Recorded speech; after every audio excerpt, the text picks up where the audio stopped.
If someone asked me what the most memorable film that I've seen this year was, I'd be lying if I said anything besides A Cure for Wellness. It's just so uniquely crafted and directed, and it's also accompanied by its gorgeous cinematography and soundtrack that really allows you to be absorbed by its world. Not that many people saw this film despite its intense marketing. I mean, this film has its own special Super Bowl advertisement, so I was slightly surprised to find that a lot of people decided to skip this one. I honestly just think it had trouble finding its audience. I guess people would rather see another remake or sequel than take a chance with something original, and critics weren't very fond of this film either. I don't get it because critics are always complaining about how Hollywood's always pumping out reboots and sequels instead of making anything fresh and original. And once Hollywood finally does put out something fresh and creative, they take a big ol' hot dump on it. I don't think it's a perfect film, but it's definitely worth seeing and analyzing with other film lovers. A lot of people that did see this movie were skeptical about this film's third act and questioned whether or not the film actually made sense. If you take the time to just sit back, reflect on this film, and critically think about everything that unfolded, it does make a lot of sense, at least within its own established world and logic. Now, I don't think that everything in this film makes complete sense, such as certain character decisions that are made at certain points in the film, but as far as its core concepts revolving around the special aquifer filled with eels, the cure, and all the characters involved with these concepts made sense to me.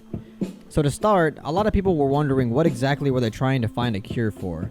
Some people have theorized that it's a cure for infertility, and that's why the doctor was feeding his daughter vitamins so she can get her period and become fertile. But this doesn't really match up, and I'll soon get back to this after I explain what the cure is really for. So the whole story regarding the Baron's past is that long ago, before he created the wellness center, he married his sister and wanted to have a child with her. But after learning that she was infertile, he began performing experiments on the villagers to find a cure for the infertility. Eventually, she did end up getting pregnant, but the villagers were outraged and ripped the fetus out of his sister's womb and threw it into the aquifer before they proceeded to burn her alive. This is why many believe that the vitamins given to the Baron's daughter is to cure her infertility. But considering that the Baron and other high-ranked members of the town and wellness center were also consuming the same vitamins, I don't think that theory makes much sense once you really start thinking about it. The real cure and purpose behind the elixir is prolonged lifespan.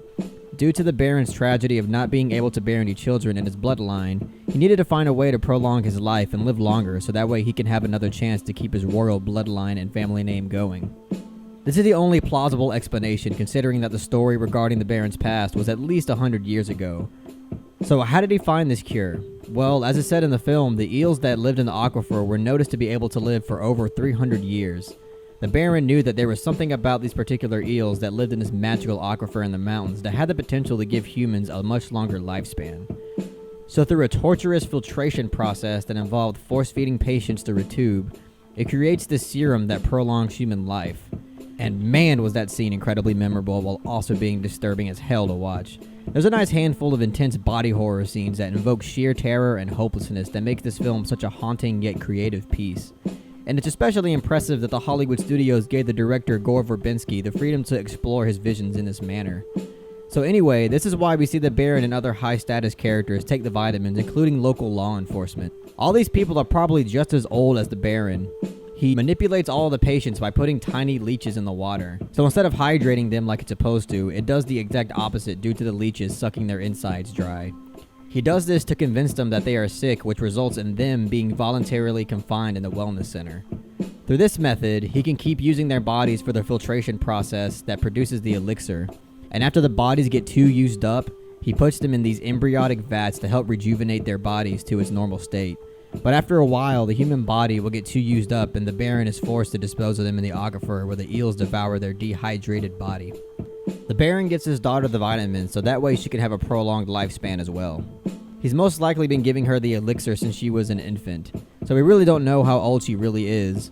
Honestly, she could be like 90 to 100 years old, but since she's been taking the vitamins all her life, she's aging extremely slow and awkwardly, which explains her behaviors, including a few events that happened during the film. When Lockhart takes her out to the bar in town, she goes into the bathroom and finds that a group of girls are passing their friend napkins because she's on her period. They don't have a tampon, so they ask her for a tampon, but she becomes extremely nervous and runs into the stall. She stays in the stall until they leave, and once they leave, she gets out of the stall and notices a trash bin full of bloody napkins. She also notices a tube of lipstick that one of the girls left behind. She keeps it and uses it later on in the film. She returns to the bar and plays a song at the jukebox as she begins to slowly and sensually dance in front of all the hooligans there. which made for such an excellent scene that gives us such a great character moment and a euphoric atmosphere. But the point of this entire sequence is to show us that she is subconsciously yearning to express her mature pubescent feelings. She doesn't know exactly why she's feeling this way, but her nature is taking control of her. Again, this is all because she is aging at a snail's pace, and her stages of puberty and womanhood are naturally processing awkwardly within her. This also explains the scene where she walks into the pool and unloads a heavy flow of menstrual blood after experiencing her first period. Which transitions to the next big question, that is, how was she able to survive being thrown into the aquifer full of eels? We see different parts of the film where the eels viciously tear people apart, so why didn't the eels attack the fetus? This is the question that I struggled with the most in trying to find an answer to. There's a few theories that I've conjured up as to why that is. The first one being that perhaps menstrual blood serves as a repellent to the eels. As we observe in the scene where the Baron's daughter has her period in the pool, the eels come out and surround her, but they don't attack her. This could possibly explain why the eels didn't attack the fetus because, as described in the story, the villagers ripped out the fetus straight from the womb and threw it in the aquifer, so there's no doubt in my mind that the fetus was covered in menstrual blood. But at second glance, I'm not totally sure that this could be true, because earlier in the film we see Lockhart in the cryogenic utero simulation chamber where the eels surround him and also don't attack him. So a second theory that I come up with is that maybe it has to do with youth. The only bodies that we ever see get devoured are older aged people. So perhaps these eels don't eat anything that's youthful. And the last theory that's kind of related to youth is that maybe these magical eels can sniff out innocence and evil. It's a little far-fetched, but these are magical eels that can live up to 300 years and more, so I wouldn't be surprised if they had an innate sense of morality as well. The last shot I thought was great because it really conveys the central theme to this film, which is to question your current place in society. To me, the Wellness Center serves as a metaphor to normal human society. We do what we're told, we find our place in it, and we proceed with our daily routine that remains relatively the same. And we do this in a repetitive manner day after day after day. And we're told that it's for our best interest and are expected to arbitrarily obey it because the higher authority knows what's best for us. Lockhart sees this as a parallel, which is why when his superiors encounter him and the Baron's daughter as they're trying to escape, he refuses their orders being commanded at him, and chooses to go his own path by utilizing his own free will and reasoning. He rides off with the Baron's daughter, and the film ends as we see Lockhart smile with what looks like a psychopathic grin. It looks like Lockhart has gone crazy, but it's quite the opposite.